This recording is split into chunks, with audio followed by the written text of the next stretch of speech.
Hey guys, welcome to Roost. We're going over this 22 Transit all-wheel drive where we put in kind of a core build plus.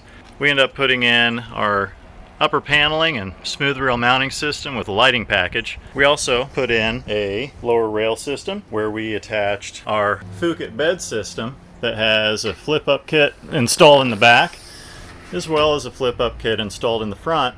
And in addition, our strap-up bed system for a bunk bed. So with that bunk bed set up, then you can bring that strap-up bed, bring it all the way down to allow the kids to sleep up top while you're sleeping on the flip-up kit bed system. And that flip-up kit gives you a tremendous amount of storage underneath and in your garage. With this second row of factory seats, we put in a articulating Lagun table system. And with the front swivels, then you have a nice big table for eating, playing games as a family.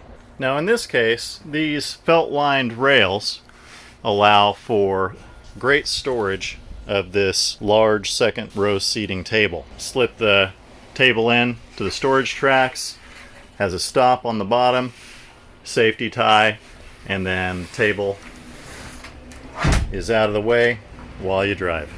So an interesting note about this particular van is that it actually came to us as a Transit full passenger van, where we pulled the seats, installed the floor, retained the front seat cradles, and also replaced quite a bit of the factory plastics, procured some of the B-pillar plugs that we were able to wrap, a lot of the wire chase covers and other plastic details. And you'll notice on the driver door, it still has all of the passenger factory plastic on it.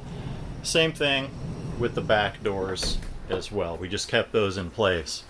But we installed some Roost Vans custom window shades all around, and they magnetize directly to the pinch weld around the windows. So check us out at roostvans.com. If you have need for Transit or Sprinter conversion, happy to help you out.